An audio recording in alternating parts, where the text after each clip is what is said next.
Hi, it's Brittany with Lectin Free Kitchen, and I'm going to talk to you in this video about what plant paradox is and how to get started on that really quickly.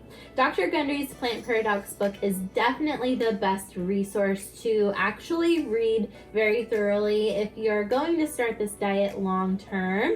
Along with our membership site as well, we have some great courses on how to actually get started with Plant Paradox, and it will walk you through phase 1, 2, and 3, as well as how to do Plant Paradox for the rest of your life with variety and sticking to it in a really great way. But not everybody has the time or the patience to read through that book, and that's one of the reasons why we have our courses, but also why I wanted to create this video for you, because maybe you just want to know what you can start doing now or what the basics are for this diet and to start healing your gut.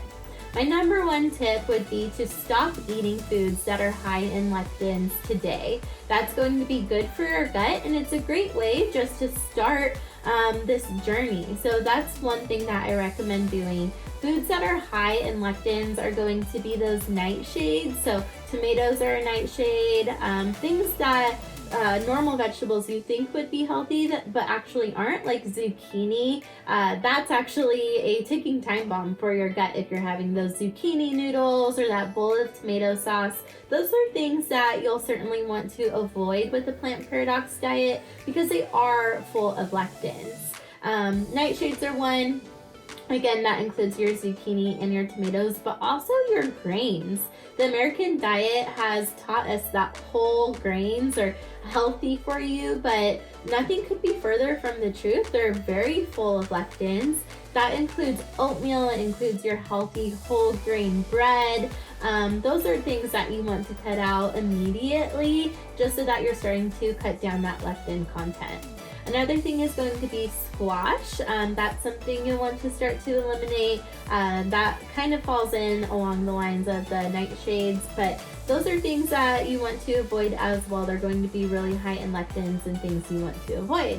Another thing you'll want to stop eating is those, or even drinking, is those drinks that are high in sugars and artificial sweeteners. Those are disasters for your gut as well. I know soda is a very common thing to drink every day here in America, but it's going to be so full of sugar and corn syrup and probably all of these ingredients that really aren't good for your body. So that's a great thing to cut out and just switch to water instead. I know that may be a very harsh turnaround, but in the end and at the end of your life and later on down the road with your health, I think that you'll find you're going to feel much better if you start cutting out those high sugars, just because our body doesn't respond well to those high sugars. It kicks in of like, you need to eat and start storing fat, and those aren't things that we want when you're on Plant Paradox diet.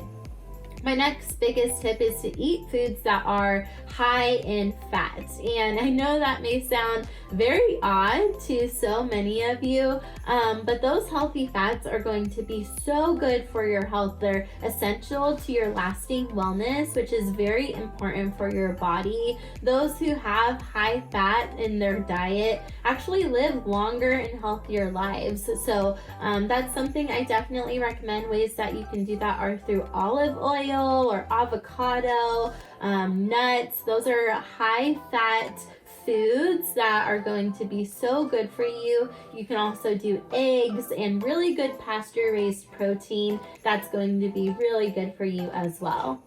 Plant Paradox does actually include red wine, which is great. So you can have that occasional glass of wine and not have to deprive yourself of that. But there are also so many other great things that you can eat and incorporate into your diet, and I'd love to share with you more. Definitely check out our website or drop a comment below if you have any questions about starting the Plant Paradox diet and different things you can do just to kickstart your journey. We'd love to walk along with you as you start this health lifestyle for yourself.